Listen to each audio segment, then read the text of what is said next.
تعرف ان في واحده فضلت نايمه لمده 9 سنين وما صحيتش؟ ألين سادلر او البنت النائمه في تورفيل، بنت فضلت نايمه من وهي عندها 11 سنه وصحيت بعد 9 سنين، وده بقى خلاها واحدة من أغرب وأكبر الألغاز الموجودة في تاريخ الطب، وأثارت جدل كبير موجود لحد اللحظة دي. وفي الوقت ده القضية شدت اهتمام ناس كبير من الصحافة والأطباء والجمهور. إلين اتولدت في عيلة فقيرة من عمال المزارع، واتبعتت تشتغل من وهي عندها 11 سنة مساعد ممرضة، وبعد فترة مش كبيرة ابتدت إنها تعاني من النعاس، فتحولت ساعتها لمستشفى محلية، وبعد 4 شهور قالوا لها إن حالتك ميؤوس منها ومستحيل تشفي منها. ايه هي بقى قصة فقدان الوعي؟ أم إلين بتقول إن هي ندهت لبنتها علشان يصلوا مع بعض، وفي وسط الصلاة إلين اترعشت وإيديها اتشنجت، وفقدت السيطرة على نفسها شوية بشوية لحد ما التشنجات زادت عن الحد، وطلبوا الدكتور هيمن، بس عقبال ما وصل لقاها غرقانة في سبات عميق. وعلى حسب كلام أحد الصحفيين إن إلين بعد التشنجات دي دخلت تنام وفضلت نايمة من ساعتها. الدكتور هيمن كان بيزورها كذا مرة في السنين اللي كانت نايمة فيها، وصفها ان هي كانت نايمه على جنبها الشمال وايديها تحت دماغها ورجليها مرفوعه لفوق، وان على مدار ال9 سنين اللي كانت نايمه فيهم وضعها ما اتغيرش. طيب إلين بقى كانت عايشه ازاي؟ الناس بقى كلها كانت شاكه ان إلين بتعاني من شده الجوع. في الاول إلين كانت عايشه على الخمور والشاي واللبن، واللي كانوا بيدوها لها 3 مرات في اليوم، وبعد حوالي 15 شهر فك إلين قفل وما فتحش تاني، فكسروا ساعتها جزء من اسنانها عشان يدخلوا بق ابريق الشاي، وكانوا بيحطوا في ابريق الشاي نبيذ وعصيده.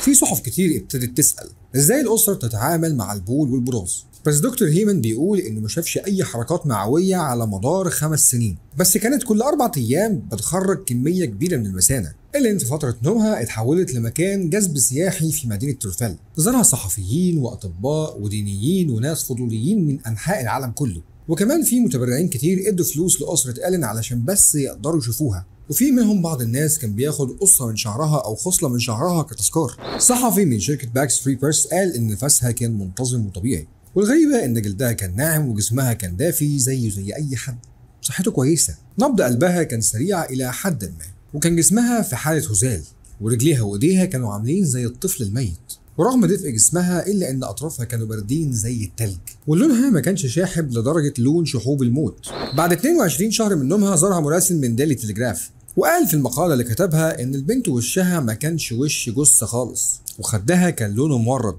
خدها أحمر يعني، وكمان شفايفها كانت رقيقة وفيها شوية ألوان، تقريبا كان راح يتقدم، وعينيها كانت مقفولة بهدوء كأنها نايمة نوم عادي جدا. وفي غفلة من أهلها رفعت جفنها ولمست عينيها بطريقة مباشرة، وما حصلش اي ارتعاش او رمشه للعين، وده بقى معناه ان هي مش بتدعي النوم ولا حاجه.